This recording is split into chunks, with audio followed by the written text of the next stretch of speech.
Thor saved the world by not aiming for Thanos' head in Avengers Infinity War. If Thor had gone for Thanos' head and killed him, the snap wouldn't have occurred, leading to a different series of events. Without the snap, there would have been no need for the Avengers to reverse it in Avengers Endgame. Consequently, Jacob might not have been impressed by humanity potentially allowing the celestial Tiamat to be born and destroy the Earth. This sheds light on why Doctor Strange saw allowing the snap to happen as the only viable option. He could have prevented Quill from waking Thanos, or erasing Thanos' memory of his mission. Ultimately, the snap was a necessary event to save the world. How did Tony figure out time travel? This is the pivotal moment many misunderstood. In the Avengers Endgame, Captain America tries to convince Tony about time traveling. The turning point occurred during a night when Tony was washing dishes. He looked at the photo with him and Peter. He noticed that the diploma was upside down. Recognizing this, Tony immediately instructed his computer to initiate another time loop. This time, he specifically requested it to be inverted, and that's how Tony Stark discovered the time machine concept. Figured it out, by the way. Deadpool has a knack for stirring up trouble and creating alternate timelines with his unconventional antics given immortality. The TVA assigns an agent to prevent him from further disrupting of timeline. I suspect Dopinder was secretly working for TVA all along. His role was to observe and track Deadpool's activities to ensure they didn't lead to divergent realities. This explains why Dopinder consistently responds to Deadpool's calls and nearly becomes involved in the final battle in Deadpool 2. His character aligns well with the typical TVA desk agents and integrates the TVA into Deadpool 3. Did you know that Rosie O'Donnell caused a stir on her TV show when she announced that she had watched Fight Club earlier in the week and had been plagued by insomnia ever since? She also let the ending of the film slip and advised her audience to steer clear of it. This happened on the very day that the movie was released in cinemas across the U.S., causing dismay among the cast and crew. Edward Norton, Brad Pitt, and David Fincher discussed this in their DVD commentary. They harshly criticized O'Donnell's action as unforgivable. How did Groot grow so quickly in Guardians of the Galaxy Volume 3? If you compare Groot's size to previous movies, you will notice a significant difference. The explanation lies in Groot's nature as a flora colossus from Planet X. This species thrives by absorbing light and power from its surroundings. In this case, Groot is benefiting from the light and power emanating from Peter and Mantis, who happen to be the offspring of a Celestial. A post-credit scene in Guardians of the Galaxy shows Groot evolving into an Alpha Groot. That indicates that now he absorbs power from the formidable Adam Warlock, who is notably a more powerful being. Did you know that characters began disintegrating Groot's final words to Rocket left a profound impact, especially since they have spoken Groot's language, leaving fans wondering what he said? However, James Gunn, the director of Guardians of the Galaxy, confirmed that Groot's last word was translated to Dad. You might wonder why. While the Groot shares genetic traits with the original, he is a distinct character, having been raised by Rocket and seeing him as a paternal father figure throughout his life. This contrasts the original Groot, who likely didn't meet Rocket until adulthood. This revelation adds a new layer of tragedy to Groot's demise, arguably surpassing even the heartbreaking deaths of characters like Spider-Man and Gamora in the film. In Guardians of the Galaxy Volume 3, Adam Warlock severely damages Groot by separating his head from his body. This forces Groot to regrow his entire body to its original size. Now in the scene where Rocket is injured and the Guardians are discussing how to save him, Groot is actively regenerating. Despite the urgency of the Rocket situation, Groot remains focused on the task. Notably, the VFX team included a small detail in this scene. The shadows of the new branches are visible in real time. It's worth noting that Groot is a fully CGI character, so every detail we see is deliberate and not random. Did you know that the original script of Hancock was a lot darker and included some pretty risk themes? Hancock, played by Will Smith, was sexually frustrated because he couldn't engage in intercourse without killing his partner. There was a scene involving an explosive orgasm, but was cut after a test audience didn't find it amusing. The filmmakers decided to tone things down a bit for a summer release. That would appeal to a broader audience, resulting in a lower rating, after being initially slapped with an R rating twice due to its language and violence. In a fascinating tidbit from Kill Bill Volume 1, the iconic fight scene between O-Ren and the bride is precisely timed to perfection after O-Ren challenges the bride, stating, "I hope you saved your energy. If you haven't, you may not last 5 minutes. It's exactly 4 minutes. In 59 seconds from the time she steps forward and the music cues until the final blow is dealt. Remarkably, from the moment O-Ren mentions 5 minutes to the final blow, it takes precisely 5 minutes and 30 seconds.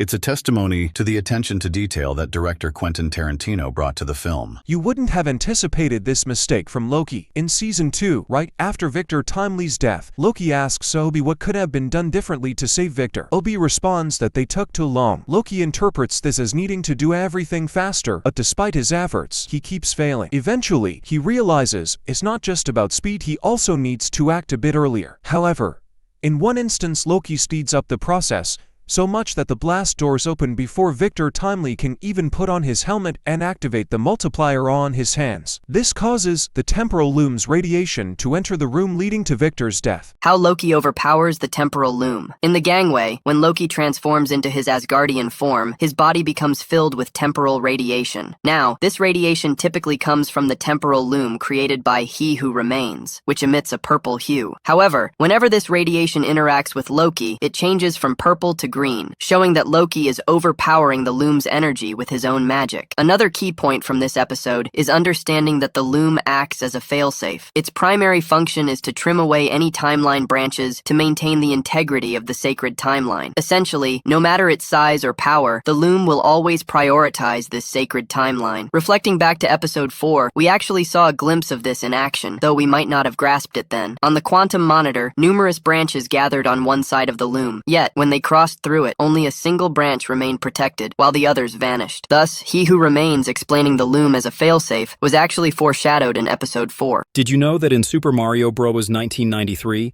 an early draft of the script included many elements that were closer to the original video game? Bowser only appears as a human in his first 2 scenes, and has a different goal of marrying the princess to obtain the Crown of Invincibility and take over the Mushroom Kingdom. Many familiar game enemies such as piranha plants make appearances, and Toad joins Mario and Luigi on their journey as main characters. A baby dinosaur Jr. believes Mario is his mother. Luigi gets raccoon power. The film also features a musical number and ends with Bowser falling into a pit of lava. Overall, this early draft seems to have been much more faithful to the original games. Did you know that making the Predator was very challenging? The actors had to contend with various obstacles, including leeches, snakes, and spiders. The night scenes were particularly grueling, with filming taking place in freezing cold temperatures that took a toll on Arnold Schwarzenegger. During the latter half of the film, Arnold had to wear a layer of pottery clay that became wet and cold. Despite being warned that it would lower his body temperature, he still shivered uncontrollably. Even attempts to warm him with lamps were unsuccessful, as they only made clay dry out. The actor even resorted to drinking Jägermeister, a schnapps mixture, to warm up himself. But this only made him drunk. The production truly pushed the limits of the cast and crew, but the result was a thrilling action movie that is still remembered today. Did you know that making RoboCop there was an interesting challenge the filmmakers had to overcome? The actor Peter Weller didn't fit into the police car while wearing his full costume as RoboCop. Therefore, the script required RoboCop to be inside the car. The actor had to wear only the top part of the suit and sit in his underwear. This created an unusual sign on set, but filmmakers found a clever solution. They filmed shots of his robotic feet exiting the car first. That created the illusion that he was entirely suited up. Who's the most powerful Spider-Man? Tobey, Andrew, or Tom? While Tom might seem like the obvious choice, evidenced by scenes like this and this one, there's some evidence suggesting that Tobey is the strongest among the 3. Significant moment is when Tom unleashes a powerful attack to defeat the Green Goblin. Tobey not only matches Tom's strength, but does so while working against gravity and the glider's weight. Tom is no match for Tobey's strength. However, this could be attributed to the fact that Tobey's Spider-Man is older with more experience and training than Tom's version. Additionally, when examining Tom's notable strength display, it's unclear how much of it relies on Tom's raw strength versus the support of Iron Man's technology. One thing is certain, it's not Andrew. Did you know that in Thor: Love and Thunder, when Thor seeks Zeus's assistance in Omnipotent City, Zeus unexpectedly removes Thor's clothing, revealing a tattoo on his back, depicting his emotional turmoil over losing Loki. Upon closer inspection, it becomes apparent that the tattoo isn't solely dedicated to Loki. It includes the names of all the individuals Thor has lost, starting with his mother Frigga, followed by his father Odin, Heimdall, and then Loki. Interestingly, Loki's name is marked with a question mark, reflecting Thor's lingering uncertainty due to Loki's history of faking his death multiple times. If Thor is the god of thunder and lightning, why can a regular taser electrify him? Some believe it's just an ordinary taser, but that's incorrect. It's an obedience disc. The Sakari obedience discs function as potent neurotoxins. When deployed on victims, disc releases a powerful poison through their nerves, temporarily shutting down their nervous system. That is why after the Grandmaster activated the obedience disc on Thor, you could observe his veins popping, indicating the neurotoxin's impact. In a heartwarming behind-the-scenes moment from Total Recall, Arnold Schwarzenegger demonstrated his true kindness and compassion. But noticing that co-star Michael Ironside was constantly on the phone, Schwarzenegger inquired and learned that Ironside's sister was battling cancer.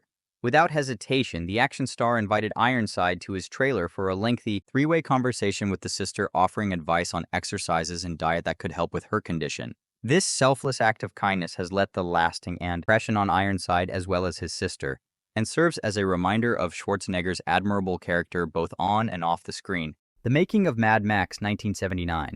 Director George Miller and producer Byron Kennedy resulted to guerrilla filmmaking tactics, with the crew taking over roads without proper permits and even forgoing walkie-talkies due to the frequency interfering with police radio. Miller and producer Byron Kennedy even swept down the roads themselves after filming.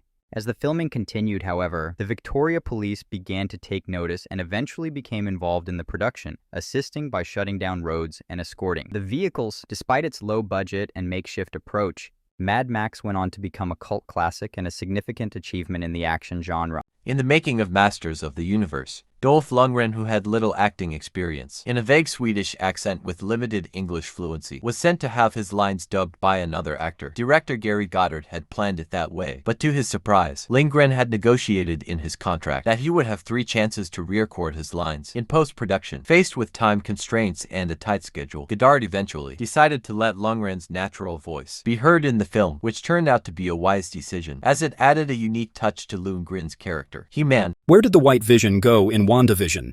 During intense confrontations between White Vision and Hex Vision, Hex Vision questions White Vision's motives. White Vision reveals that he was programmed to eliminate the Vision. However, when Hex Vision restores White Vision's memories, he realizes that he is the true Vision. This epiphany prompts him to fly high into the sky and vanish. One theory suggests that he might have flown directly into the sun, effectively ending his existence given by his program directive to eliminate Vision. Discovering his true identity might have led him to fulfill this directive by ending his existence. This also explains his absence during the battle against Agatha. Did you know that in Guardians of the Galaxy Volume 3, James Gunn made a clever move with the characters' costumes? Take a look at the spacesuits the Guardians wear. There is a noticeable switch of colors. Nebula, who typically dons blue, now wears green, while Gamora wears blue. This suggests that Nebula is gradually stepping into Gamora's role in Peter's life. Interestingly, in this movie, Gamora acts more like Nebula, and Nebula acts more like Gamora. So the intentional color change in their suits reflects this character shift. Thanos showed mercy in Infinity War. He never struck someone incapable of withstanding his punches. His targets included the Hulk and possibly Thor, based on their abilities. He chose to punch Spider-Man because he sensed Peter's capability to endure. Iron Man faced a punch as Tony had just survived a moon landing. Black Panther felt Thanos' punch due to his evident strength. Lastly, Thanos punched Captain America after Cap restrained him from closing his fist. This surprised Thanos, who had underestimated Cap, thinking him to be an ordinary human.